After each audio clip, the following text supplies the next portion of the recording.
Buat kalian yang mau mensupport channel ini dengan donasi, atau emang sekedar mau beli mimin kopi, kalian bisa pilih antara Super Thanks atau Saweria. Gue sih nggak masalah kalian pilih yang mana. Cuma kalau bisa, lewat Saweria aja. Soalnya kalau YouTube, potongannya gede, 30%. Kalau Saweria, cuma 5%. Untuk link Saweria, kalian bisa klik aja di atas kanan nih. Atau bisa cek di kolom deskripsi. Tapi kalau mau support, nggak harus donasi kok. Dengan kalian nonton sampai habis, dan memberikan like pada video ini, itu udah ngebantu banget buat support channel ini. Oh iya, kalian juga bisa join nih ke grup Telegram komunitas cerita manhwa yang baru. Untuk linknya, gue tampilin di layar ya. Tapi kalau malas ngetik, cek aja kolom deskripsi. Di sana, kalian bisa sharing nih topik seputar manhwa dan kawan-kawan, dan juga ketemu teman baru. Kalau mau info terbaru dari Mimin, misalnya upload kapan atau misalnya ada telat upload, Mimin pasti akan langsung infokan di Telegram. Makanya, jangan lupa join ya. Nggak perlu berlama-lama lagi, kita mulai aja ceritanya. Melanjutkan cerita sebelumnya, di mana Presiden Heao sedang rapat dengan para jajarannya. Satu orang berkata, ini adalah bandit yang tangguh. Dalam semalam, dia membunuh lusinan orang di atas dan di bawah. Dia juga membunuh seorang profesional level 6. Seorang lagi menambahkan, ini bukan cuma distorsi psikologis, tetapi juga penghinaan terhadap kekuatan publik federal kita. Satu orang lagi berkata, pembunuhan yang ceroboh. Apa kau pikir ini adalah era barbar? Presiden Heao melihat foto Xiao Qiu. Oh iya, di video sebelumnya itu disebut Xiao Qiu, tapi yang benar itu Xiao Qiu. Jadi mulai sekarang, Mimin bakal pakai namanya Xiao Qiu ya. Oh, orangnya ini. Dia terlihat sangat muda di foto, tapi dia bisa membunuh profesional level 6. Kelihatannya dia sedikit berbakat. Satu orang langsung membantah. Emang kenapa kalau dia berbakat? Federasi kita nggak kekurangan orang yang diklaim seorang jenius. Semakin berbakat seseorang, semakin besar bahayanya bagi masyarakat. Jika kita nggak memberi sebagian besar eksekusi kepada mereka yang secara terbuka memprovokasi perintah federal, bagaimana orang-orang bisa tenang? Bagaimana warga bisa hidup dan bekerja dengan damai? Dia harus dieksekusi di depan publik. Sebagai contoh, untuk memberikan penjelasan pada korban. Dalam hati orang itu, perusahaan Kaichang adalah sapi uangku di kota Dahe, tapi dipotong seperti ini. Meskipun gak sulit untuk mendapatkan bantuan White Glove lagi, tapi siapa yang bisa mengkompensasiku untuk uang yang hilang selama ruang kosong ini? Oh iya, sedikit note, White Glove itu adalah perantara dan bertindak sebagai agen pemutih untuk uang hitam atau lapisan legal untuk bisnis ilegal yang sebenarnya. Presiden Heao menjawab, iya aku tahu. Kalau begitu, kirimkan tahanan ini untuk menarik monster di garis depan dan tugaskan dia di divisi pertama batalion penebusan. Orang itu kaget, gak dieksekusi di depan publik.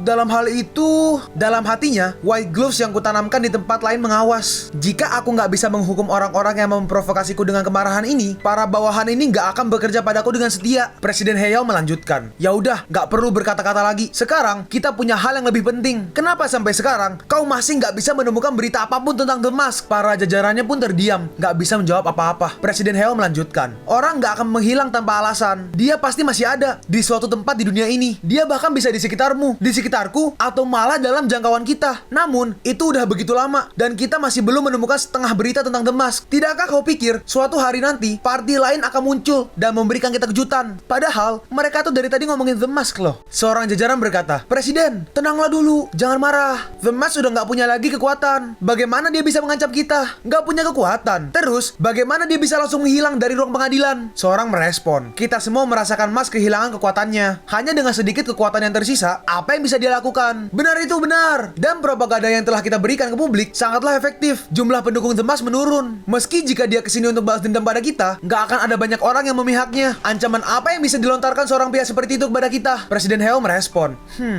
selama dia nggak di bawah kendali kita, dia mewakili bahaya yang tidak diketahui. Dalam hati Presiden Heao, saat ini, nampaknya aku sudah memegang kekuatan terbesar sebagai Presiden Federasi. Untuk sekarang, nggak ada yang bisa menghalangi jalanku. Pada kenyataannya, untuk mengusir Mas sialan itu dengan suara bulat, aku menyerahkan banyak tunjangan dan kekuatan kepada anggota yang hadir. Presiden Heao menambahkan, pada dasarnya, untuk keuntungan semua orang, kita harus menemukan The Mask dan membuatnya di bawah kendali. Baiklah, ayo pindah ke topik berikutnya. Topik selanjutnya adalah monster di garis depan. Tekanan banyak realm rahasia tampaknya telah mengendur. Jumlah monster yang muncul meningkat 32% dari bulan sebelumnya. Pertama kali meningkat sejak pendirian federasi. Aduh, tanpa The Mask, apa orang-orang ini jadi gak berguna? Ini hanya bulan pertama dan mereka gak bisa bertahan. 32%. Seseorang memberikan pendapat, apa kota dulu terlalu menekan The Mask? Gak masalah jika The Mask terus menjadi hero spesial kan? Karena dia gak pernah terganggu. Presiden Heao tampak kesal. Apa kau mempertanyakan keputusan kolektif kita? Tidak, aku gak berani. Apa kalian gak yakin? Tanpa The Mask, apa federasi kita nggak akan bertahan? Bukankah ada banyak pasukan dan garnison di tiap kota? Dengan kedamaian saat ini, aku khawatir kemampuan bertarung mereka akan sangat memburuk. Mereka nggak dapat menggunakan dana federal, tetapi tidak berkontribusi. Untuk sekarang, kerahkan pasukan terbaik ke daerah-daerah yang rentan. Satu orang merespon, ini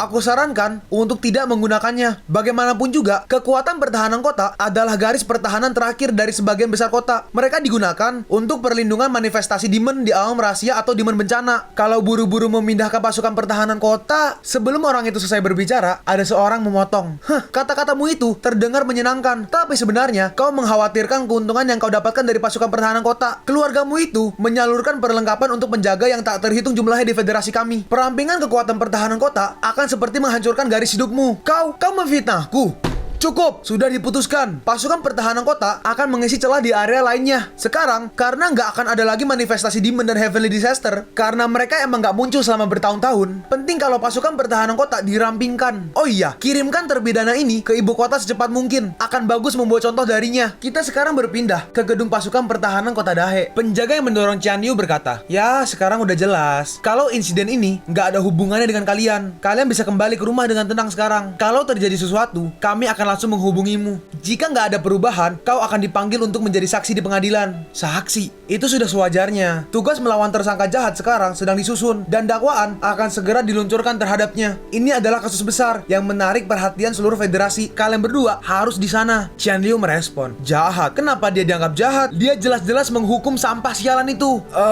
Ada lusinan darah di tangannya. Bagaimanapun juga, membunuh itu salah. Apa mereka yang dibunuh sejahat Xiao Chu itu adalah warga negara yang baik dan gak bersalah? Bajingan itu telah menganiaya banyak orang dan membiarkan keluarga mereka hancur.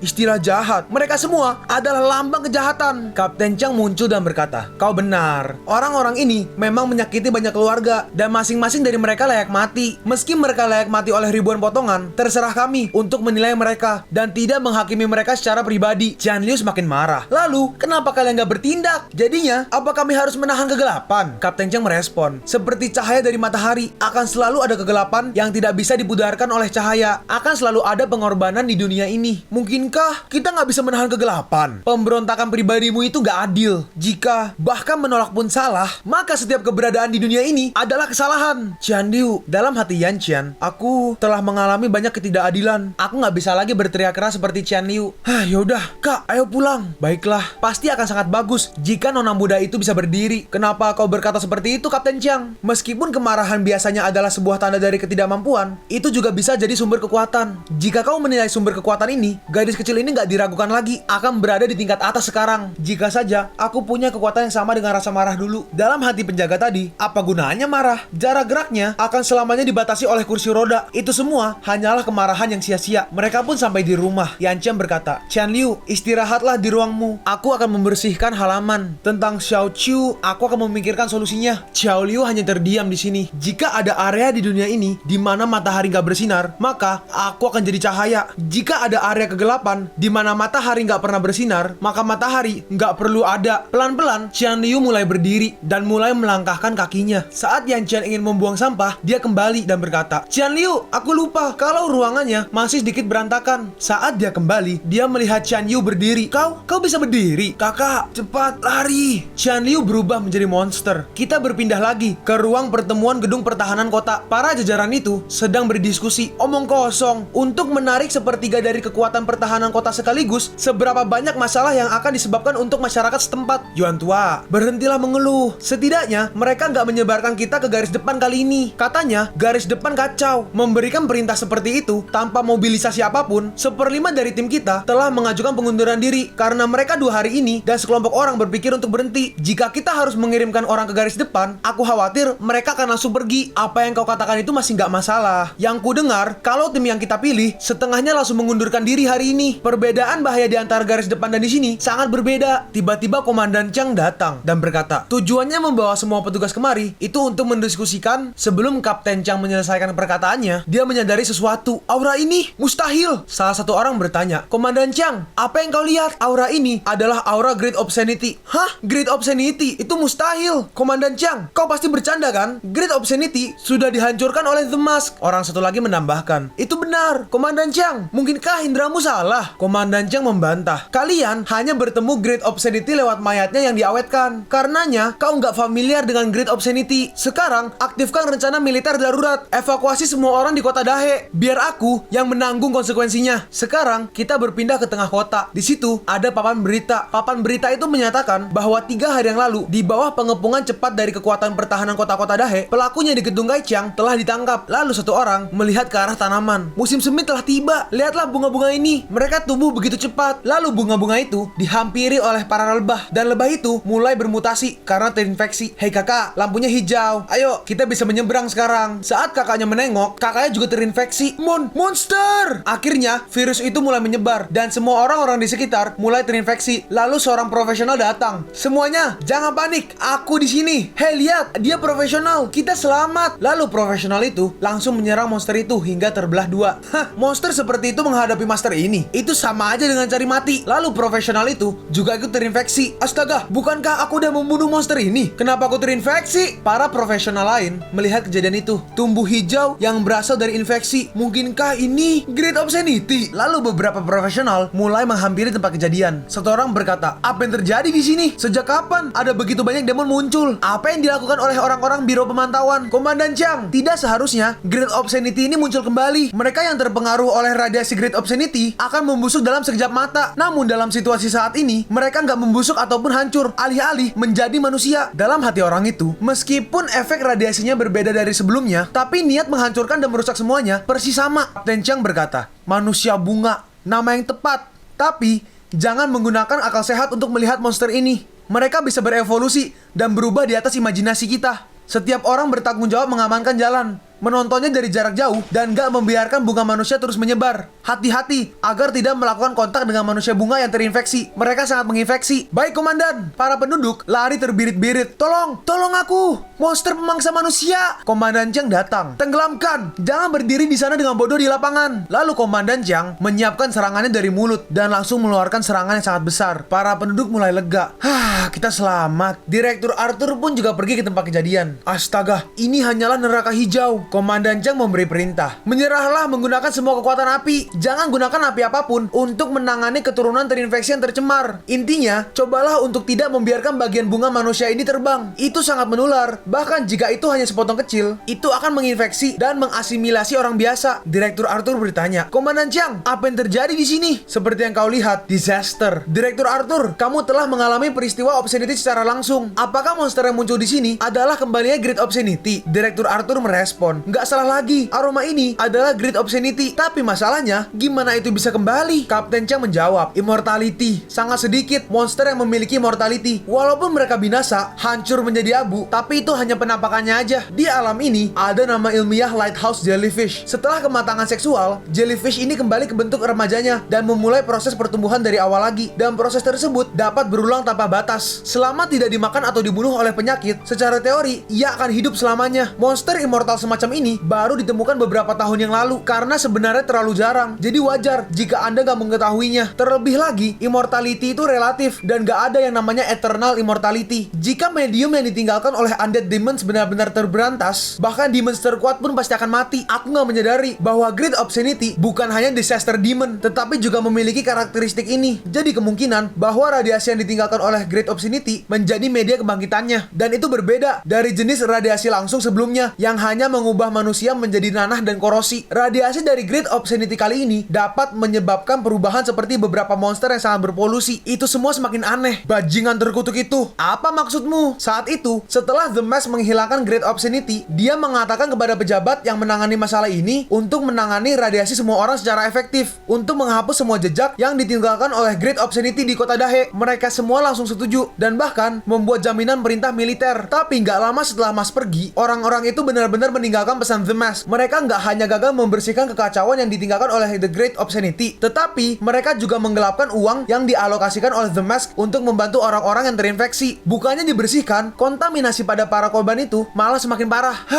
Kalau saja mereka mengikuti perintah The Mask sejak awal. Ya udah, Direktur Arthur, kita akan membicarakannya nanti. Biro pemantauanmu dapat memantau fluktuasi energi dari dunia rahasia dan monster. Jadi, bagaimana situasi saat ini? Apakah radiasi infeksi dari Great Obscenity meluap ke tempat lain? lain. Di mana fluktuasi energi terkuat, dapatkah kamu langsung menemukan tempat di mana Great Obscenity itu berada? Direktur Arthur menjawab, untuk apa kau meminta ini? Apakah kau ingin memecahkan masalah besar itu sendiri? Komandan Chang, ini terlalu berbahaya. Great Obscenity adalah monster tingkat bencana alam, monster tingkat 10. Komandan Chang merespon, aku bisa merasakan bahwa belum ada monster level 10 di kota Dahe. Tidak, bahkan gak ada yang level 9. Keadaan Great Obscenity saat ini hanyalah kehidupan baru dan telah mengalami mutasi. Jadi, ketika kekuatannya belum pulih ke puncaknya, sekarang adalah waktu terbaik untuk menghilangkannya. Apalagi, Great Obscenity ini bukanlah monster dengan kekuatan tempur tunggal yang begitu kuat, tetapi kemampuannya untuk menginfeksi terlalu kuat, sehingga ditetapkan sebagai bencana alam. Singkatnya, jika kita nggak menghancurkannya sekarang, kita harus membayar harga yang jauh lebih tinggi nanti. Direktur Arthur merespon, hati-hati dengan semuanya. Jangan sampai tertular pancaran Great Obscenity. Aku akan meminta orang di Biro Pemantauan mengirimkan peta data energi. Para stasiun TV sudah mulai menyiarkan beritanya. Breaking news, untuk memperkuat kekuatan militer garis depan dan memastikan keamanan kehidupan warga negara, setelah keputusan Dewan, sebagian dari pasukan pertahanan kota dari kota-kota setempat akan dimobilisasi ke garis depan. Selanjutnya, berita khusus darurat. Di wilayah administrasi tetangga, monster tingkat bencana alam dicurigai muncul di kota Dahe, provinsi ketiga. Pasukan pertahanan kota setempat masih berkoordinasi. Berita ini pun mulai ramai di internet. Satu orang berkata, kota Dahe ya? Nama yang gak asing lagi. Apakah tempat ini pernah dilanda bencana alam beberapa bulan yang lalu? Seseorang membalas, aku memeriksanya. Benar, itu adalah monster yang disebut Great Obscenity yang pernah menghancurkan sebagian kecil kota dan dihancurkan oleh The Mask yang menyerbu dengan satu pukulan. Seorang lagi berkata, bagaimana dengan The Mask? Mengapa The Mask gak bisa pergi? Bukankah itu yang harus dia lakukan untuk menghancurkan monster seperti ini? Satu orang menjawab, apa kamu lupa? Bukankah The Mask sudah mengumumkan bahwa dia telah melepaskan statusnya sebagai pahlawan super dan dia juga telah menyerahkan semua kekuatannya? Apakah kamu masih mengandalkan dia untuk keluar sekarang? Apa kamu masih ingin kembali ke masa lalu? Satu orang lagi menanggapi, sial, dia pasti berbohong, berpura-pura dan berakting, dan dia pasti masih bersembunyi di suatu tempat sekarang. Satu orang lain menanggapi juga, mana mungkin kekuatan yang begitu kuat saat disuruh untuk menyerah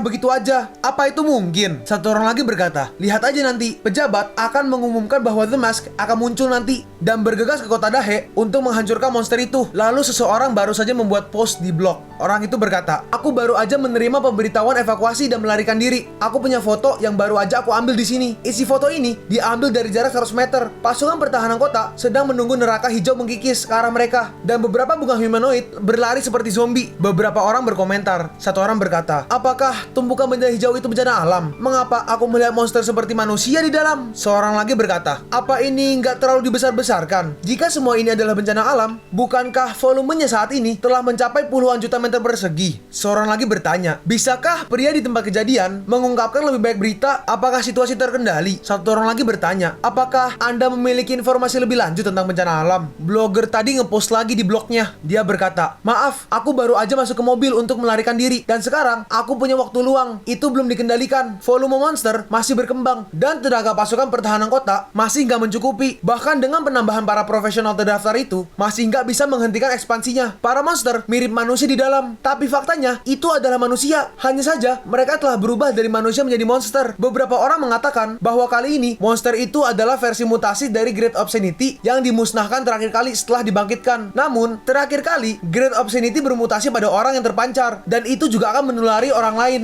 Tapi kali ini akan membuat orang menjadi monster dan orang yang terinfeksi akan menjadi tumbuhan dengan cepat menumbuhkan cabang tanaman dan benang sari dan berubah dari manusia menjadi monster. Komandan pasukan pertahanan kota Dahe kita secara pribadi telah membunuh kecabulan besar itu. Dia orangnya. Stasiun televisi pun mulai menyiarkan beritanya. Komandan pasukan pertahanan kota Dahe memimpin dan seorang diri memasuki gelombang monster. Menurut sumber yang dapat dipercaya, tingkat monster bencana alam yang dicurigai saat ini di kota Dahe tidak tinggi dan respon energinya sekitar monster level 7. Komandan kota Dahe mencapai profesional tingkat 7 paling cepat 8 tahun yang lalu dan dia telah membuat banyak prestasi. Dia telah berpartisipasi dalam pertempuran melawan monster tingkat 8. Stasiun kami telah menghubungi media baru di kota Dahe dan akan menyiarkannya kepada Anda secara langsung. Di situ terlihat kota-kota yang penuh dengan tumbuhan dan di situ ada Kapten Chiang. Komandan Chiang layak menjadi powerhouse level 7 dan monster-monster ini sama sekali nggak bisa mengejar tindakan Komandan Chiang. Tiba-tiba Komandan Chiang berhenti. Komandan Chiang berhenti. Apakah dia menemukan sesuatu?